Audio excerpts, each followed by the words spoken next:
that's just like one example, but he's done it before with like if there's another dog that's walking by. What's your number typically? Right now I have it at 44. Like I've been getting up to, I mean, he's better than he is like not good at it. It's just like a few select times. Where he was like hard to or difficult to control? Yeah, it's like I've just like lost him. Sure. And it's almost like the collar like wasn't on or something. Sure. Did you check it afterwards to see if it was on? Yeah. Yep. Yeah. Okay. So, not uncommon. Okay.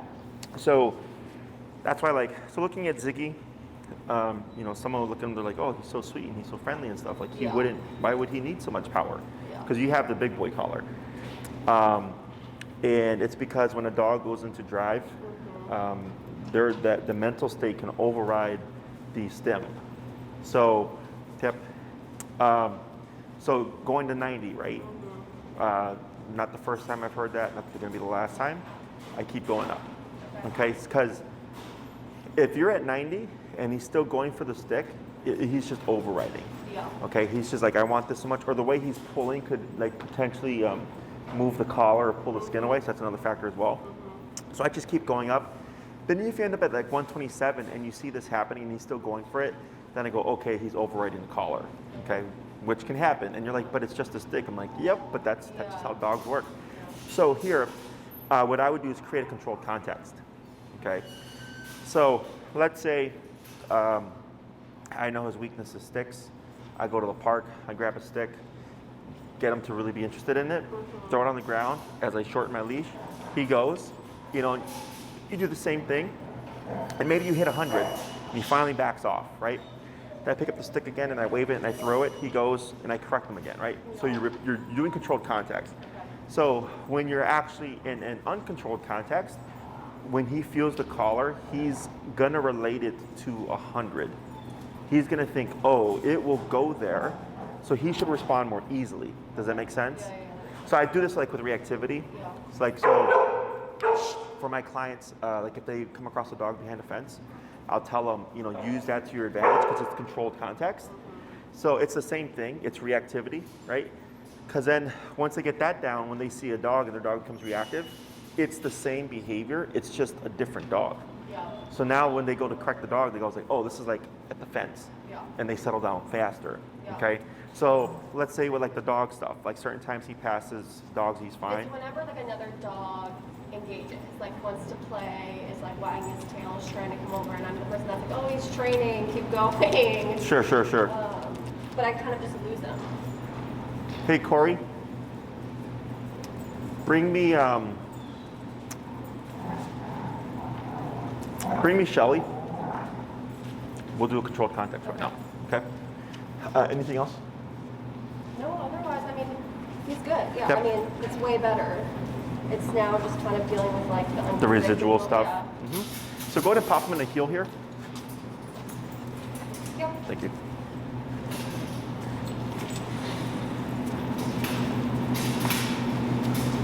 And I want you just to ignore him. Don't worry about correcting behavior right now. Okay, I just want to get a feel for what he's doing here.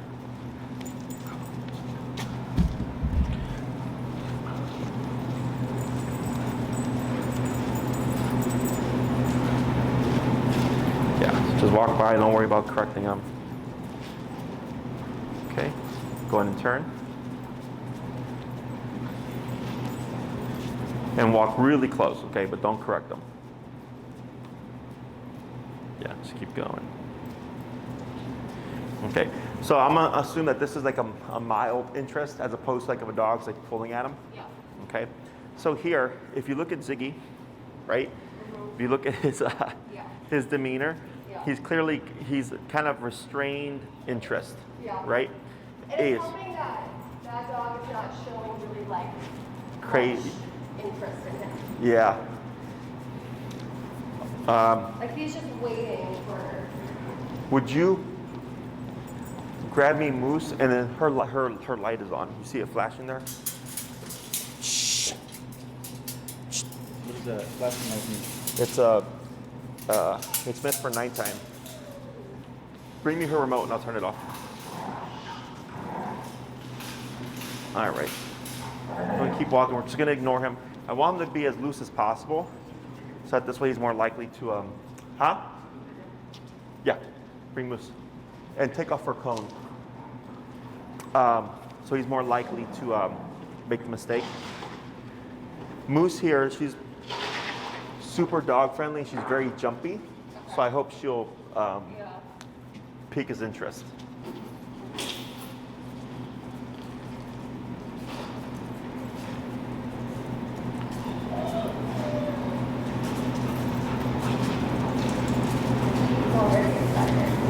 All right.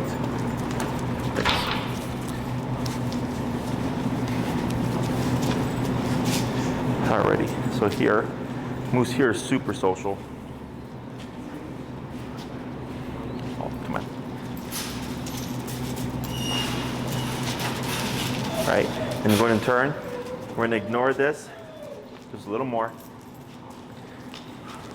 Okay, so is this more of what you see? Yeah, exactly. Okay, so what you're going to do here is when you get this, you don't want to restrain. Okay. You want to anchor. Okay, so that's fine. So what you're going to do is like that and start tapping. Tap, tap, tap, tap, and just start bumping it up. Tap, tap, tap. Yep, bump it up. Tap, tap, tap. Bump it up. Tap, tap, tap. Keep going. Tap, tap, bump it up. Tap. A little bit of a leash pull towards into you. Tap, tap, tap. Good, right there. And then relax completely. Good. Tap, tap, tap, tap. What's your number now? 63. Bump it up. Tap, tap. Bump it up. Tap, tap, tap, bump it up. Tap, tap. Yep, keep bumping, tap. I can see he feels it. Right there, go ahead and take a step back. Good, what's your number now? 85. 85, okay. Tap, tap, tap, right there. Good. Right, wait a second, tap. Good. So 85, right? But what we did right there was when you pull back, you incentivize. So you're telling them go, and remote is saying no. So now you have conflicting messages, right? Because that's typical. Pull back. Why does he think that's a no? No. I mean, I'm sorry. Why does he think that's a go? It's called when dogs feel pressure, they want to go against it. Okay, got it. So, but it amplifies reactivity, excitement, nervousness, fear. Whenever a dog goes into that state, when you pull them back, it drives them even more. So what I do is anchor.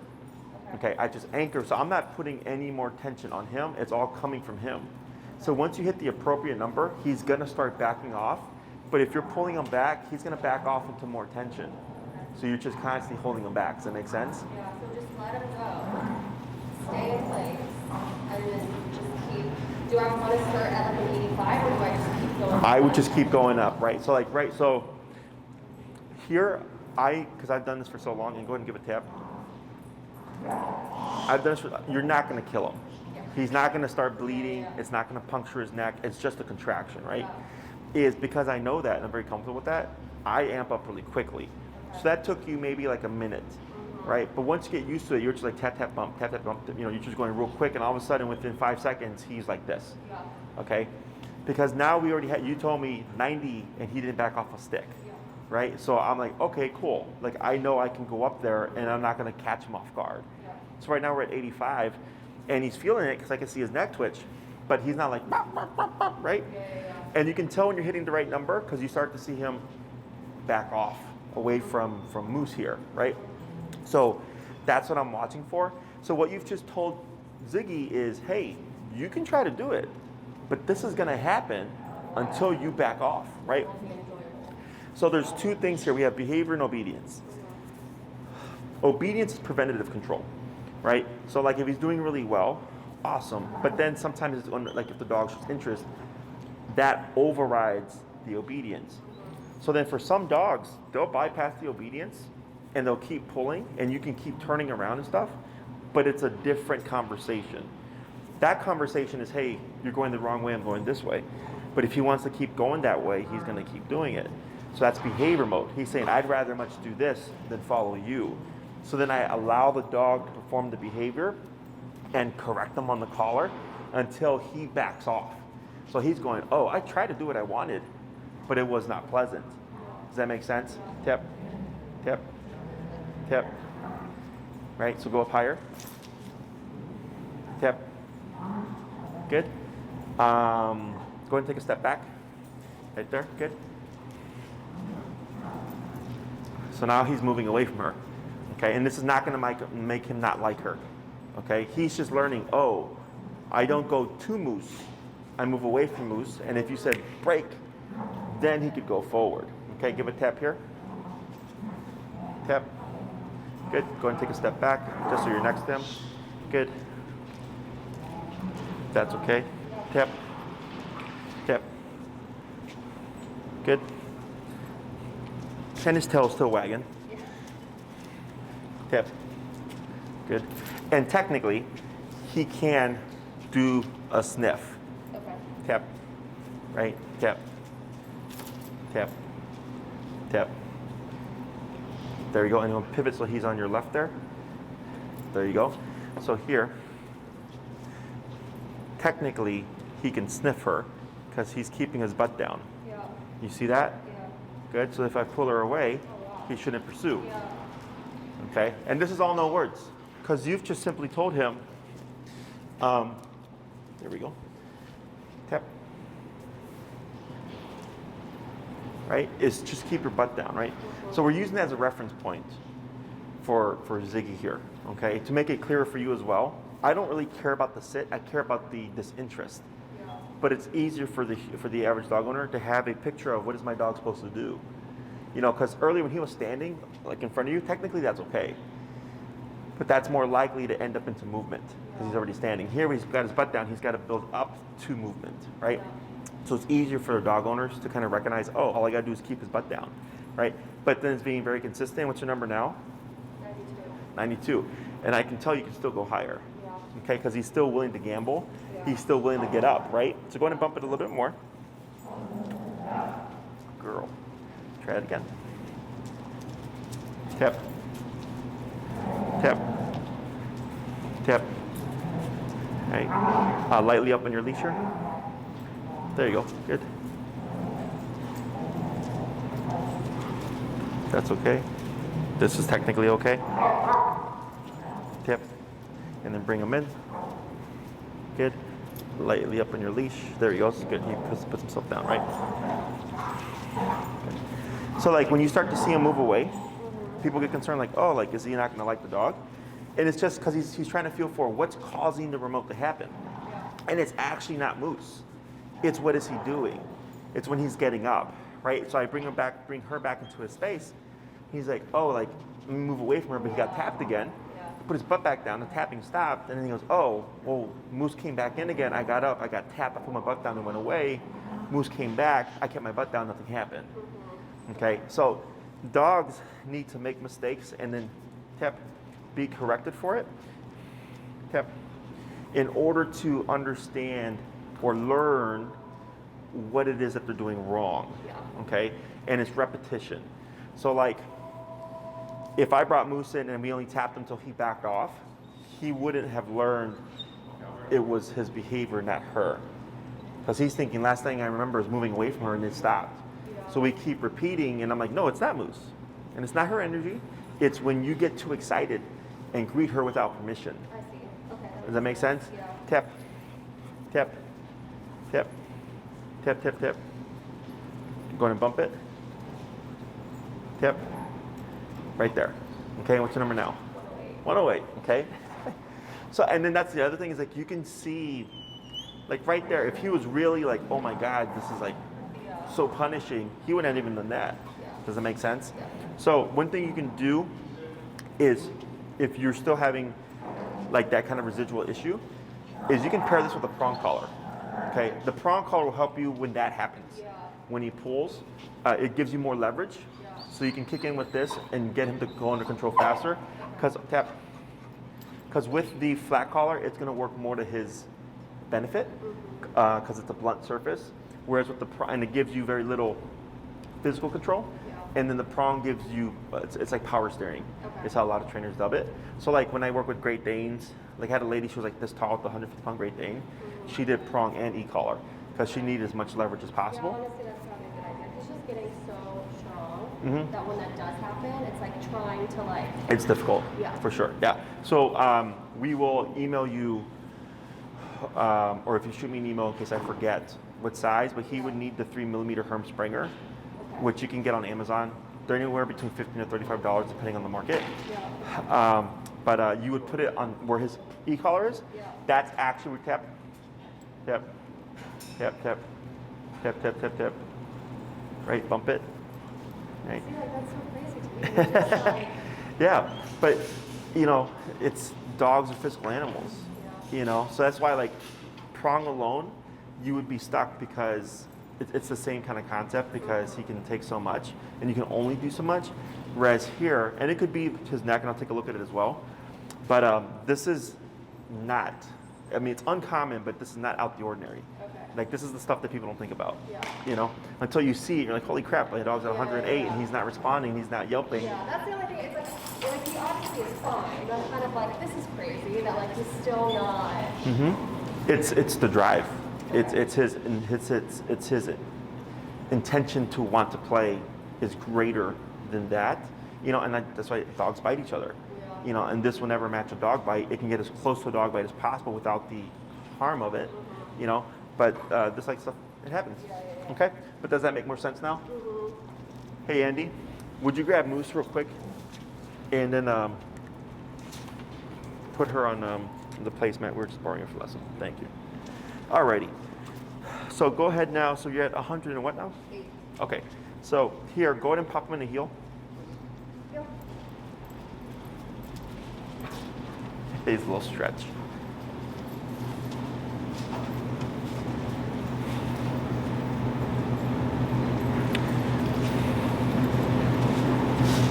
Now what I'll have you do is come in and then walk along the pen here. See how he does.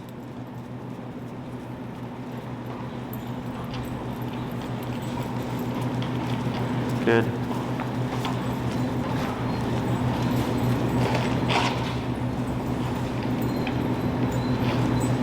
Good. Go ahead and pivot there. Or crossover and then hug in tight on the pen here. Yeah. Tap. Tap. Now slow walk here. And stop. Tap. Good. And like right here when you came to a stop, instead of like here, just watch him. Instead of going to your leash, I would go to the remote. Every opportunity you get, you just go to the remote. Because that's what's going to lead to him not needing the constant pulling up. Yeah. And if he looks like he's getting confused, then you add in the pressure of the leash to help guide him. Okay. Okay? So here, just as frame of reference now. One, it's always easiest to control a dog when you're stationary. So if you're walking past, like let's say you just have to walk past, and then that happens, your best bet, as long as that dog's not aggressive or anything, is to just stop and anchor. Yeah. Okay, and then quickly just up and tap until he backs off before they go ideally. I see. Okay, because if he's left still pulling, he thinks like, all right, well, I won that one, right? But if you can get him even just to back off, don't even worry about the sit, just to back off, then look at your number 108. What I start doing is every time I pass a dog, I just preemptively jack it up to 108. So I'm ready right off the bat. Yep. And then just remember to go back down as you need it. And you're gonna do that for a bit until we completely knock that out of him. And he goes, all right, pulling towards dogs isn't worth it, but mom will give me the cue of break. And when I hear that, then that means I can go do my doggy thing. Yeah. Okay? But yeah, definitely a prong collar help with those moments as well. Questions? Nope. I'm gonna finish the phone call. Let me take a look here. So typically cover recall, Yeah. come and called. This class, does that sound good? Yep. Do you happen to have a long leash? I do at home. Yeah. Okay, what's the length of it? 30. Good, perfect. So we have our own here to use. There we go. Tap, tap, tap, tap, tap, tap, tap, tap, tap. Right there. Okay. So you can also create more pressure by quicker taps. Okay. So think of it as being punched in the arm in the same spot. After a few of them starts to hurt.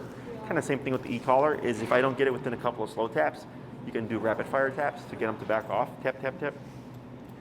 Tap. Tip, tip, tip, tip, tip, tip, tip. Go ahead and bump it. Tip, tip. Right there. That was better. It's crazy to Yep. me. Like, Yep. Go ahead and take a step back. Good. Hey, bud. Hey, you. Yep. Right there. Good. Hey, buddy. Huh? Hey, you. Huh? Huh? Huh? So I'm doing this to see if you'll break the position. Now, let's say you tap. Wait a second. What's your number now? 114. Okay. Hey, you. So right there with that correction, you saw how I was getting kind of mouthy? Yeah. Okay, like even this, right? Yeah. That you can correct as well. Okay. So if I start, so I do this intentionally because I know this is what people are going to do. Yeah, they do that to him. Yeah. If you don't like this, the person is creating the problem. Yeah. So they're putting them in a bad spot, but so you technically, if you want to correct it, have to correct it. Does that make sense? Yeah. So like if someone's doing that, because this actually happened to a client where they went up to someone's dog and the dog jumped on them. And the client corrected the dog and the dog yelped. And the person was like, what the fuck's your problem? Yeah. And the owner was like, I'm training my dog. You didn't ask for permission. My dog jumped on you. I'm teaching my dog not to jump on people. Yeah. And I corrected him. So it was your fault that I had to correct my own dog. Yeah. You know? Yeah, like people come up to him all the time. Yeah. And of course, obviously he loves it. And like I've been trying to be better about like, oh, we're training, like, but they're like, you know, they do all of that, and then he like gets their hand, not like hard or anything. They're like, oh, no biting. It's like, well. And then when they say no biting, it actually creates more biting. Yeah. It's because of the energy. Frustrating, yeah. Yeah. So, are these like strangers or friends? They're neighbors. Yeah. At this point, they know him. Sure. So, it's. If you really want them to listen, Yeah. it's be firm, Yeah. even with people. He's at the end of the day, he's your dog, Yeah. right? And I've told people, if you want to pet a dog, pet your own dog, Yeah. or get a dog, but Yeah. you're not going to pet my dog, Yeah. right? Because they're teaching him bad habits, and if he does that to the wrong person, people can misread it and then think the dog's aggressive. Or even kids. You know, kids will be playing the dog mouth, like, oh my God, the dog bit me, and he's just playing, Yeah. right? But it's how they will perceive it. So, but that you can technically correct with the collar, you know, and you could do one of two things. You could tell them, just be firm with them, like, hey, don't touch my dog. Or two, you just start correcting them. You know, and if they have a problem with them, like, hey, well, I'm trying to teach them not to bite people or nip on, their hands, and like you're doing all the stuff that's making them do that. Yeah. You know, so I have no problem telling people not to do things. Now here you can tap your number now. Let's go down to 75. Because now he's feeling the full power. The boy. Yeah, boy. So what changes that mindset? So when you break through the mental state, it allows them to perceive the collar. So if a dog is really aggressive, okay, actually, have you ever been in a fight before? No. Okay, I have. But like your brain just kind of like goes into like. Yeah, it's like, so your adrenaline's pumping, Yeah. right? You get, I've been punched, didn't feel anything, and then afterwards I'm like, oh man, my jaw's sore, right? Yeah. Same thing for dogs. When he's in that state of like drive and excitement, it's overriding the collar, but all that stuff that you're doing was breaking that out of him. And eventually the brain calms down enough that all of a sudden he's like, oh crap, 115, Yeah. and then I go, okay, now lower. So that's how you were adjusting to what he gives us. Earlier, you saw he wasn't phased. Yeah. Just now, right, big movement and that vocalization, and I said go down to 75. We went down quite a bit because of that. So normal stuff, okay? And then I come back in and I give him praise and I pet him and I do all this stuff like this, right? Because I want to teach him, hey, it's not me touching you that caused that to happen. Right. It's the fact that you're getting mouthy with me, okay? Yeah, boy. Attaboy. Attaboy. Good boy. That's right. Okay? And you see his energy is the same. He's a little bit more passive because he did get a firm correction, but he's not like skittish of me or anything like that. Yeah. Because that's a concern that people have, right? Oh, am I going to make the dog not like dogs or people? I go, no, because it's complete neutral. He's not having a bad experience with me. I kept repeating. He's like, oh, okay, just don't put my mouth on you. We're good. Okay? Questions? No. Alrighty. So I'm going to go over recall. You hold the remote in your right hand. Is that correct? Yep. So what you're going to do is you're going to take the end of the long leash. You're going to go over your right thumb like this. Okay? You're going to have your remote here. That's going to leave these 3 fingers free. This leash is going to be over your left hand. So when you're moving backwards of Ziggy, you're going to use these 3 fingers to throw that leash on the ground. Okay? The other thing that you're going to do is on this hand, you're going to go like this and clamp down. Okay? So whenever you're done reeling into the leash, You're gonna do this to lock the leash, okay? Because if you're out with Ziggy and you're at the park and something distracts him and he starts to take off and you're holding your leash like this, rope burn. Yeah. Okay, and I've had it happen to clients, it sucks. Yeah. So anytime you stop reeling in the leash, you're just gonna automatically clamp it down. Don't worry about reeling it all in. You're just trying to reel some of it in, right? So once he comes to me, I lock it like this, so then he'd only have like 15 feet of slack right there, okay? Otherwise, if you're holding like this and Ziggy takes off, as long as he's not running towards anything dangerous, you can let this go, because this is your fail-safe, okay? This locks your leash as well. So he might yank your arm a little bit, but he's not gonna rip this out of your hand. If you hold it like this, this happens. If you hold it like this, sliding off the pad happens. And if you go like this, you'll break fingers, okay? So just over your thumb, like that, with your remote, and you'll be nice and secure, okay? So I'm gonna hand this to you, and we're gonna swap out that leash with this leash. Hey, bud. Behave yourself now. There we go. I'll take that one. Okay, so I'm gonna hold this leash here, and then you're gonna go ahead, and what you're gonna do is I'm gonna coach you through it. Okay. Is let's dip our number down to 35. So whenever we teach anything new, we always go down lower. And you're gonna go ahead and back up towards that wall there. So I do it over, because it's easier to throw down, and then I lock it like this once I'm done. Okay? Here, bud. Hey, you. Okay. Now go ahead and throw some leash on the ground there, just to take up slack. I'll throw it on the other way. Yep, keep going, keep going. About there, okay? So here, you're taking up the slack, and what you're gonna do is, we're not gonna use the word come, is you're gonna put some tension on Ziggy's collar. You're gonna start tapping as I say tap.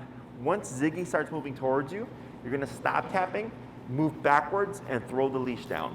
Okay? It's gonna pull a little bit, and tap, tap, tap, tap, tap, tap. Start to pull a little bit more, tap, tap, tap. Going to tap, tap, pull, tap, tap. Now move backwards, like that. And wait right there. Hold, now tap. Bump your numbers, go to 50. Tap, tap, peer, praise, What's that? praise, pet him, Oh, good boy, good boy. and break. Break. Good. The first ones are always a little bit wonky, but then once you get used to it, it's pretty easy. Good, let's go move a little bit more this way. Sure, but about there, good. And same concept, and put a little bit of pressure and tap, tap. Now backwards, 1, 2, 3, wait right there. Praise, good. Break. Break.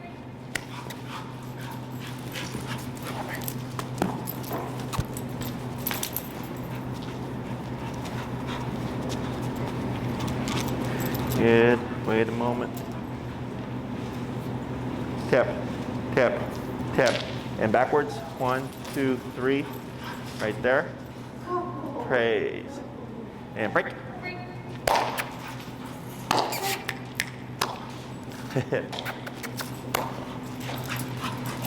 So this is why we do the second leash. It's because he's gonna start getting savvy to the exercise, and you're gonna see him not wanna leave or preemptively try to run back to you. Like now, good, wait a moment. Tap, tap, tap, tap, tap, tap. Now backwards. 1, 2, 3, hold. And praise. Break. Break. One more. Break.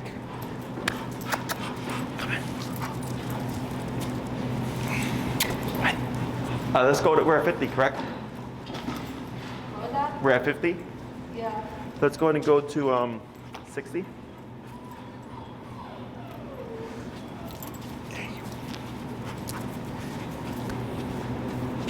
And tap, tap. Good. And back. 1, 2, 3. And praise. Good.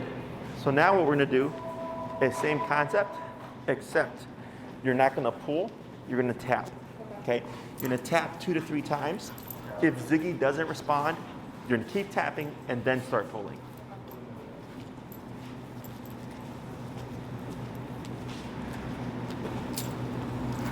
Wait a moment, right, wait a moment. Tap, tap, tap, tap, now back. Backwards, 1, 2, 3, good, hold. Tap, backwards. Good. I'm gonna have you keep your posture up instead of bending over. And I do want to wait for him to sit. Correct. Yeah. So we want Ziggy to move into our immediate space, like this close, and then the auto sit, okay? Which is, he's building off of the heel, right? Just coming to you, just getting used to putting that butt down. I don't care where he lands, right, left, front, back, between your legs. I just care that he's within that immediate space, okay?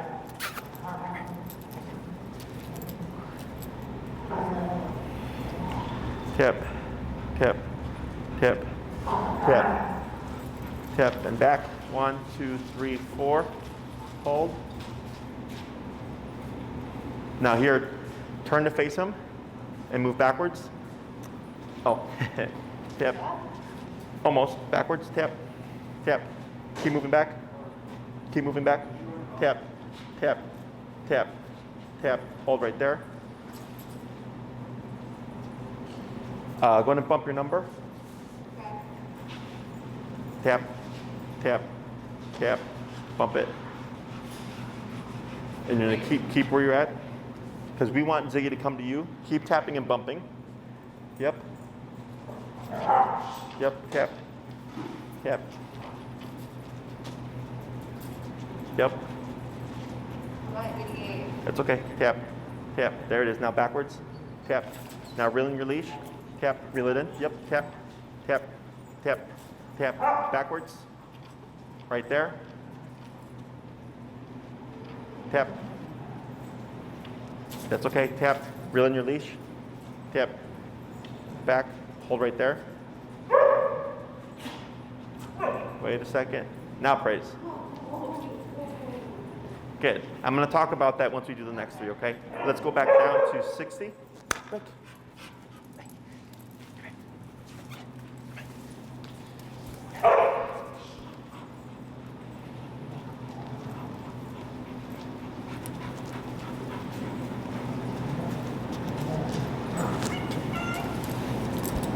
Okay, and tap. Backwards. 1, 2, 3. Hold. Tap. There you go. It's good. Praise. Good. 2 more. Break. Break. Come on.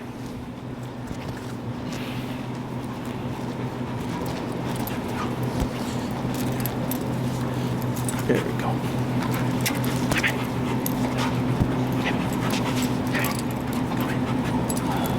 Tap. Tap. Tap. And back. 1, 2, 3.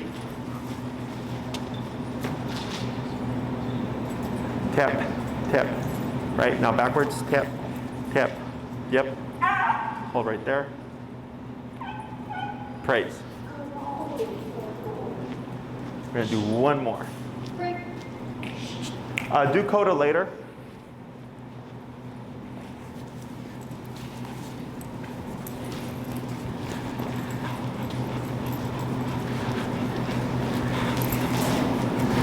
Good. Come here, bud. Come on, let's get you entangled there. Come on. Come on. Right, and back. Tap. Back, tap. Back, pull. Pull. Back, tap. Tap. There you go. Right there.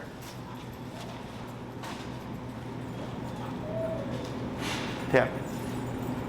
Now backwards. Tap. Tap. Hold right there. Good. Praise. Go ahead and tell him break. Going to come forward. We're going to give him a little bit of a rest there. So on that 1, where he got distracted. Yeah. Okay, so this is why we do the long leash. Is I'm not worried about is he going to get away, or if he doesn't listen, is something bad going to happen because I have physical control over him. Same thing that we did earlier, right? Except now he's going to be at a distance of you. So with guys like Ziggy, or just with all dogs in general, I use that stuff to my advantage. Okay, so your obedience is only going to be as good as the stuff you work with.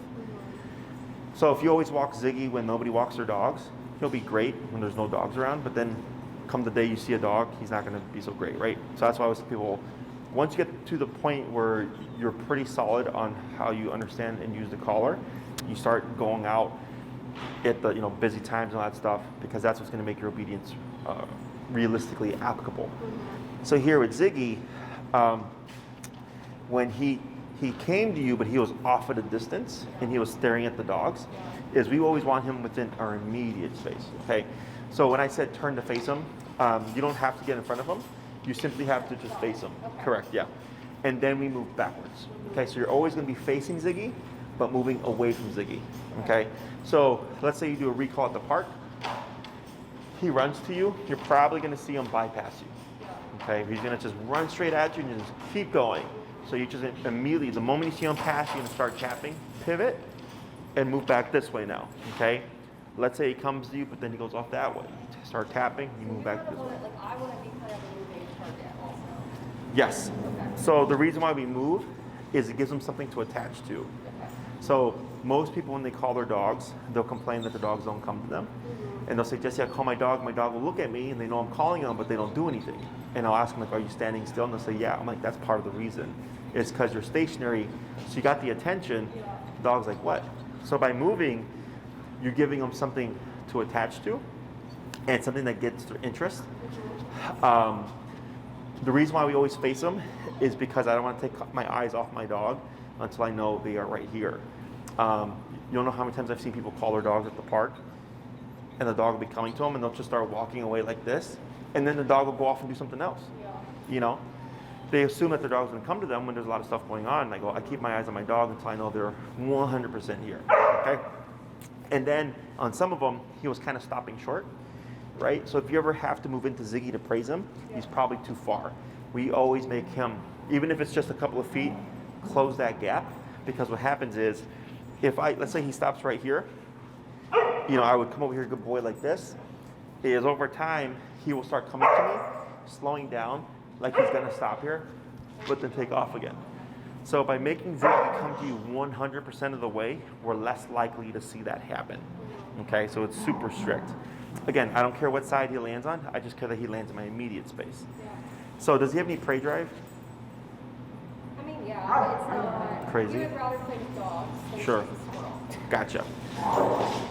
So what you can do is, if you go to the park, like Horner, well, I think they're still He's been doing. a corner before. I actually took him out there on the Long train, leash? but yeah, Yeah. he held on to it the whole time. But What did he do when you were there? Was he exploring and stuff, or was yeah, he? he was like playing with other dogs. He was having a jolly old time. Okay. Yeah. So if you're gonna practice with other dogs and him on the long leash, 1 to 2 dogs max, Okay.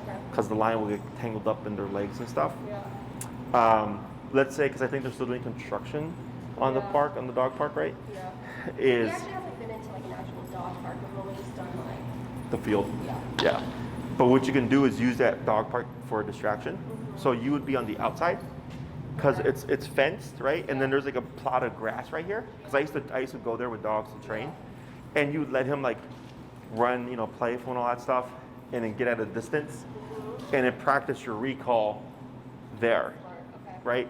So you're just if it's a small group of 1 to 2 dogs, that's great. If it's something like that, you can use that as well.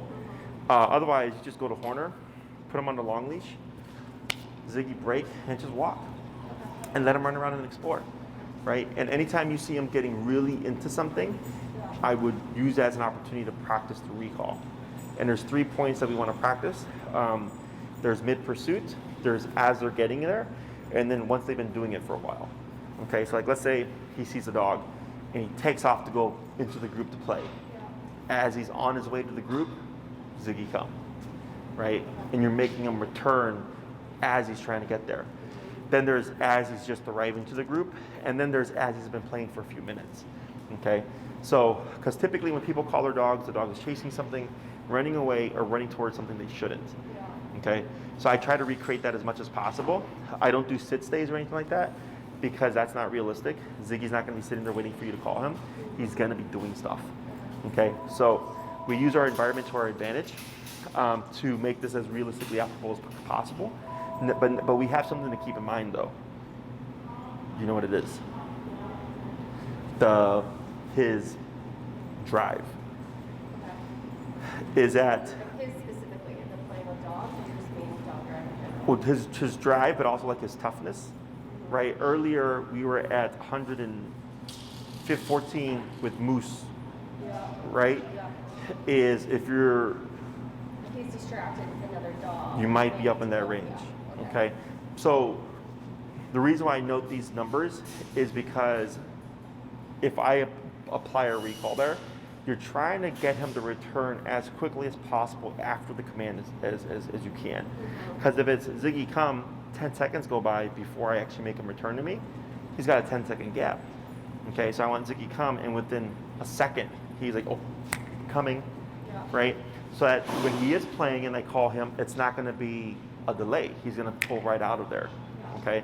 The other thing to factor in is as you're conditioning this, it should get easier. Okay. So like, I think for this coming week, now that you're aware of how to handle those scenarios, the more you nitpick at those things from him, he'll be more receptive to the caller. But then one day if he goes under stress, expect that you're going to be up there again. Does that make sense? Because now it's his size, his natural resiliency, but also he's under stress. That you might be 127 continuous or something to try to override him. Okay? So, questions so far? No, that all makes sense. So we're going to add in the verbal cue of come now. If you call Ziggy and he starts running towards you, you're still going to tap at least once. Okay? So Ziggy come, tap. He's coming towards you, great. We just reel in the leash. We don't do anything. Good boy. If you tap him and you see him get confused, you're going to keep tapping him and move backwards to draw him in, but you wouldn't say come again. Okay. So do we want him to associate the tap with come? Correct. Okay. And there's another reason behind it, which I'll explain afterwards. But every time you call him today and going forward until he's conditioned to the point where he's pretty solid, you're always going to tap him at least once. Okay. What should I? What's your number now? 60. Let's keep it at 60.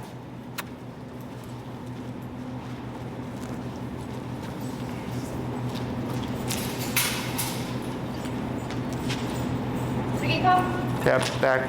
1, 2, 3. That's good. Hold. Praise.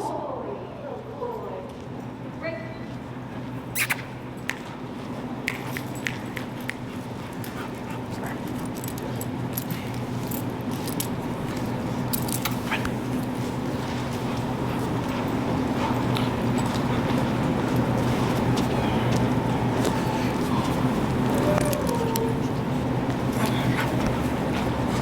Ziggy, come.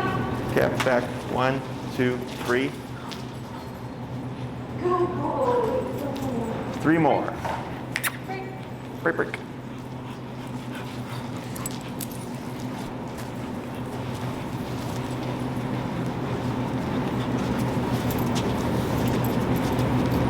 Ziggy, come. Tap, tap, tap. Back. 1, 2, 3. Break. Break.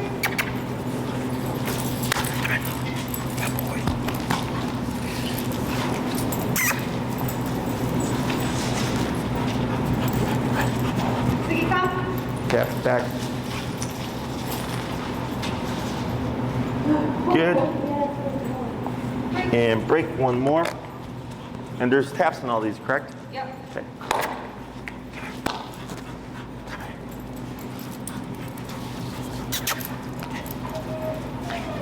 Ziggy, come. Right, there you go. Yep. Good. Now try this. Go ahead and call him. Ziggy, come. And then back. 1, 2, 3. Hold right there. Now don't release him. Go ahead and relax. Tap, tap, move backwards. Tap, tap, tap, tap. Reel in your leash a bit. Tap, tap, keep pulling. Tap, tap, tap. Hold right there. Good. Tap. Good. Is here. You're going to keep the leash in your right hand, relax. And you're going to step over the leash so it's behind you. And then let the left hand go. And just say heel and walk forward. Heel. There you go. Now here, turn. Correctional turn. That's a crossover. There you go.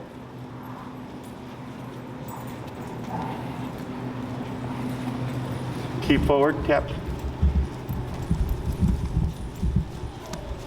Now pivot.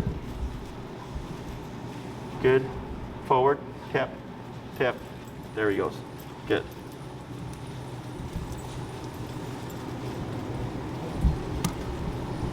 Crossover.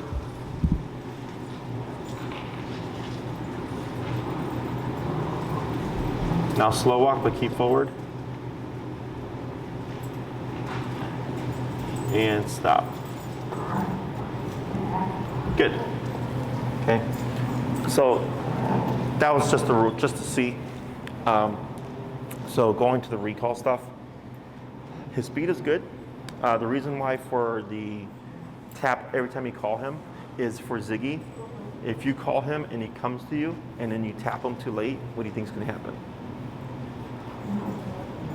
It's going to either stop him or send him away. I see, okay. Because he's thinking he did something wrong. Right, okay. Right, because you said something, he did something, tap happened. So he's like, oh, maybe that's wrong. Yeah. So at this stage, so we have training and we have proofing. What we did earlier was training. We were conditioning Ziggy that when you feel this, it means to return to me, right? Once we got that in his head, then we start to layer in the word come. Mm-hmm. So now, at this stage, we also want to proof. So proofing can be confusing the dog, panicking the dog, using other dogs as a distraction, right? Proofing is making this command as reliable as possible, okay? So one of the things is dogs get confused and we make mistakes. So here, if I tap Ziggy too late and he starts to run off, well, right now he's on the long leash. So it's okay. I can keep tapping him and move back and to teach him, like, no, like that Keep tap. coming to me. Exactly. If anything, come to me faster. Yeah. So every time, that's why at this stage, every time you call Ziggy, you'll call him at least, you'll tap him at least once because you're trying to force that to happen. Yeah. Okay. We don't call him again. So if I tap him and he starts to run off, I don't say, Ziggy, come. I just keep tapping, move back and pull to guide him back to you. And this is where shortening the leash comes in handy. Because like, let's say I shorten it halfway and Ziggy takes off. If you leave it loose, he's going to take off 30 feet. So if you cut it in half, it makes it easier for him and you to correct the problem. I see. And also so he doesn't have as much leverage. Because 30 feet of Ziggy at the end of a leash is going to take your arm out, right? Yeah. So that's where reeling in the leash comes into play and shortening it. You're not shortening all of it. You're just shortening it so in case he takes off, it's easier for you, the both of you, to address the problem. Yeah. Okay? On one of them, I was petting him, and then he said, Ziggy, come. And as soon as that tap kicked in, he went, pulled back and turned around, and I said, that was a good one. Yeah. His on the recall, we have two parts. We have the turn and return. Okay, the turn is if Ziggy's doing something, how quickly or how sharp does he turn away from it? Okay, a 180 is what I'm looking for. Then the return is the speed of which he's coming back to you. Both of those things have to be as quick as possible. Okay, and you can build that over the course of time, just through repetition, or we can build it using more power. Okay, so this week you're going to take your time. You're going to condition. Okay. So like, let's say Ziggy is playing with dogs, and I go, Ziggy, come, and boom, he just pulls out and runs straight to you. That's perfect. But if it's like a slow turn, what happens is he hears you, he's starting the process, he's like, but my friends are here. And he keeps playing. So the slow turn allows Ziggy to re-engage with the activity. Yeah. But if it's a quick 180, he doesn't have time to think otherwise. Same thing on the return. If it's a slow return, he's like, oh, but my friends are here. Yeah. And he's gonna go back to his friends. So that's why speed is needed there, so that he's like, okay, when mom calls me, I gotta move my butt and get to her as quickly as possible. So that one, when I was petting him, was a very good example in terms of what we're looking for, okay? So let's say he's mid-pursuit, right? On his way to play with dogs, and you call him and he just 180s right back to you, like that's what you're trying to achieve. And then what I do is once he comes back to me, break. Immediately release him so he comes to you, go back to it, and then let him have fun, right? So you have distraction and reward, which is why I like dogs with prey drive, because all I need is a tree with squirrels, right? And I can have my dog lunging and barking up the tree and all that stuff, going crazy. Get over here, right? And then also when I send them on the way to squirrels, I can call them back as well. So you're just trying to find opportunities where to put in the recall. So what I suggest, and recall does take people the longest to teach because it requires you to go somewhere. You got to go to the park. There's got to be dogs there to play with, or distractions or people or something, right? So if you go to the park and it's empty, like you still do recall, but you're only training for recall in an empty environment. Exactly. So it's going to take you the longest to teach. So don't, think you're going to get this done in a couple of weeks. With him, I don't think I will. But we'll just keep doing it. Yes. It'll be, you're looking at a few months of conditioning, but we start that process immediately. You can also do a short distance recall, which is on your short leash. Let's say you go on the heel, stop, Ziggy break, and he's sniffing, right? And you're not at a park, but you want to be able to practice more recall. Is once he's done and he's distracted by something, you just kind of sneak back as far away as you can from him, Ziggy come. So you're only doing like a 6 to 8 foot recall, but it allows you to do more reps, okay?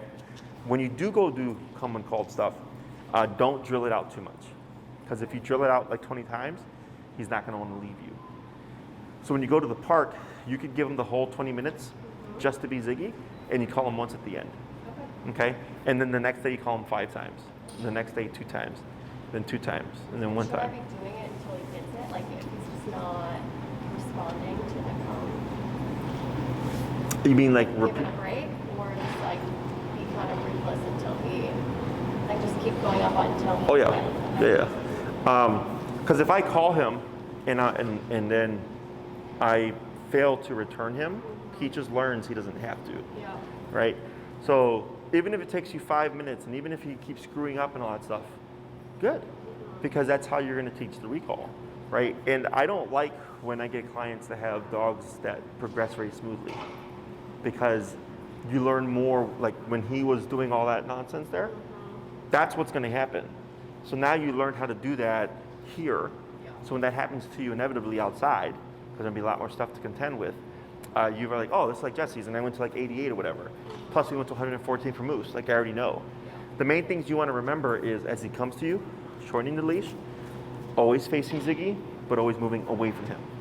Okay? So I just keep going up, and even if it's been 5 minutes and he's just ignoring you and whatever, just make it happen. Okay?